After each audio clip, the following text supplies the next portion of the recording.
Okay, now we're going to include the third part of our technique, which is what we call formatting. And formatting is going to use what's called our proprioceptors. They're little receptors in all of our joints. We're going to primarily use the receptors in our hips and legs and in our jaw. So the way you utilize your proprioceptors for formatting is simply by moving that joint into a new position and then holding that position. So for example, just opening my jaw in position will cause those proprioceptors to circulate information through my body and especially to my brain, so that as I'm working on somebody, I can use my proprioceptors and alternate which proprioceptors are being used to then gather information. So I'll give you an example. If I were formatting, let's say, emotions for Diana, I would get her into muscle testing position.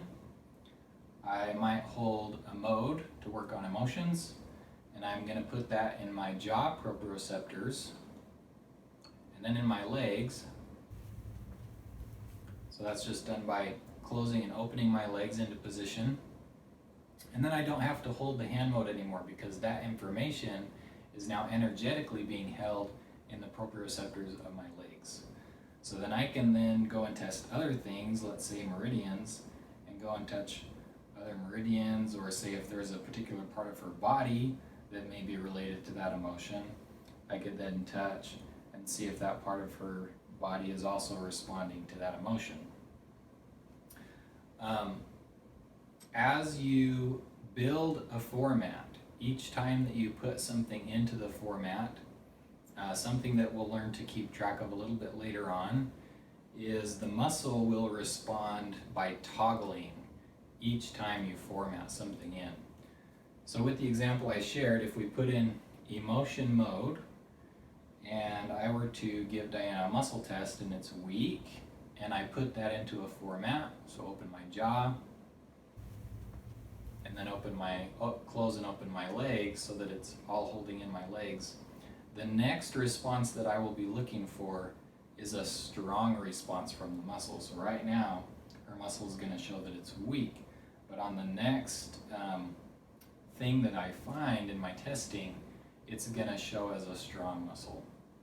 So that's probably the most important thing to learn from formatting, is that you're going to muscle test, and when you find something that causes the muscle to respond and you build that into the format, your next muscle response is going to be the opposite, and it's going to be a strong response.